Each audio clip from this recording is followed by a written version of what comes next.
ভাইরে ভাই, ফেসবুকের মধ্যে একটা কিছু আসলে এটার ভিডিও দেখলে মানুষ এত সুন্দর করে রিভিউ করে, রিভিউ দেখে আমার মাথা নষ্ট হয়ে যায় যে কখন ওই প্লেসটাতে যাব বা ওই রেস্টুরেন্টেতে যাব বা ওই রিসর্টে যাব।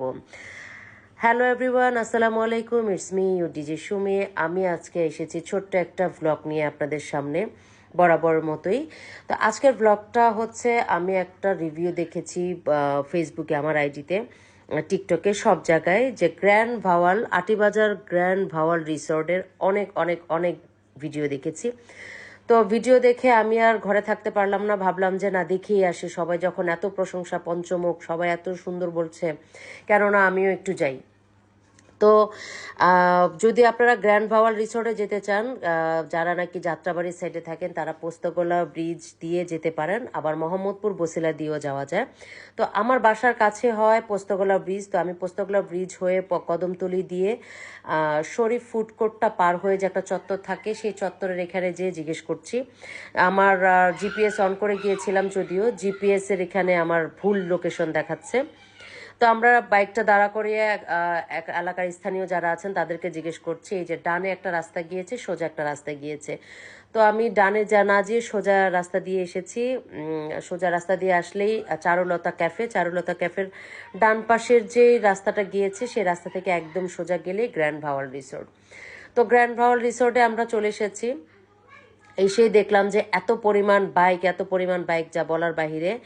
রিসর্টটা ভিতরে ঢুকতে আমার কাছে ভালোই লেগেছে, মনে হয়েছিল যে না, একটা 5 স্টার একটা ফিল আছে। কিন্তু আমি যে 800 টাকা একটা প্যাকেজ ওদের অফার দিয়েছি, সেই 800 টাকা প্যাকেজের যে অফারটা, ওই অফারে এসেছি।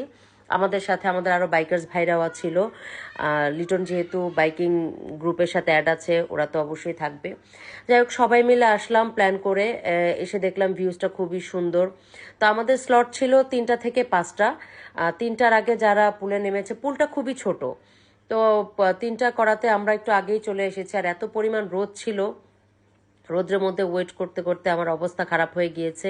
আর অনেক দিন পরে রোদ্রে বের হয়ে আমি তো পুরো অসুস্থ হয়ে গিয়েছি। লুলু অসুস্থ হয়ে গিয়েছে। লুলু তো খুব বিরক্ত করেছে আমাকে। তো লুলু বলতেছে, মামা চলো আমরা জুস কর্নারে যাই, জুস খাবো। তো হাঁটতে হাঁটতে দেখলাম একটা জুস কর্নার আছে। তো জুস কর্নারে যে আপনাদেরকে দেখাচ্ছি ভিউটা, সুন্দর জায়গাটা, কিন্তু ওদের কিছু কিছু মিসিং আছে। ওই জিনিসটাই আপনাদের ব্লকে, আমি আজকে আমার ব্লকে তুলে ধরবো।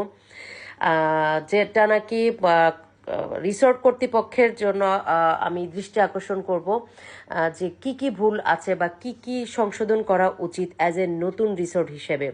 তো আমি আজকে আমার ব্লকে যে আমি যে রিভিউটাই দিব, একদম অনেস্টলি অনেস্টলি অনেস্টলি রিভিউ দিব, যেটা আমার ভিউয়ার্সরা যারা থাকবে তাদের জন্য খুবই উপকার হবে আমার ব্লগটা দেখলে। যারা নাকি এখনো পর্যন্ত গ্র্যান্ড ভাওয়াল রিসোর্টে আসে নাই, তাদের জন্য খুবই খুবই খুবই উপকার হবে, আই হোপ। তবে রিসোর্টটা, আমার পরিবেশটা ভালো লেগেছে, কিন্তু তাদের অনেক কিছু আমার কাছে খুবই বাজে লেগেছে। যেমন চেঞ্জিং রুম উপরে ছেলেদের আর নিচে হলো মেয়েদের, কিন্তু চেঞ্জিং রুমটা এত নোংরা ছিল, এত নোংরা ছিল, যা কল্পনার বাহিরে। আমার কাছে মনে হয়েছে যারা নাকি একটু খুব পরিচ্ছন্ন পছন্দ করেন, তারা এই রিসোর্টটা সেকেন্ড টাইম আর কোনোদিন আসবে না। যদি এই রিসোর্টের washroom, changing room, in fact basin, এগুলো যদি ইউজ করে থাকেন। আমি যেদিন গিয়েছি, যারা যারা এই পুলটাতে গিয়েছে, তারা যদি আমার ব্লগটা দেখেন, তারাই বুঝতে পারবেন আমি কি আসলেই সত্যি রিভিউ দিয়েছি কিনা। এর আগে বাংলার তাজমহলে গিয়েছিলাম, তখন আমি যে রিভিউটা দিয়েছি, আমি আমার মন থেকেই অনেস্ট রিভিউ দিয়েছি। আজকের যে রিসোর্টটা, the grand hotel, grand Bhawal resort, এই রিসোর্টেও আমি আমার মন থেকেই রিভিউটা দিয়েছি। তো জুস কর্নারে যে জুসের প্রাইস দেখলাম, প্রাইসগুলা আমার কাছে রিজনেবলই মনে হয়েছে। আহামরি, নর্মালি জুস বারগুলাতে বা জুস কর্নারগুলোতে এই প্রাইস তো থাকবেই, যেহেতু আমাদের বর্তমানে যে পরিমাণ জিনিসপত্রের দাম আছে, ওই অনুযায়ী আমার কাছে খুব রিজনেবল মনে হয়েছে। তো আমি আর লুলু 2টা জুস অর্ডার করলাম। জুসটা খেয়ে ভালোই লেগেছে।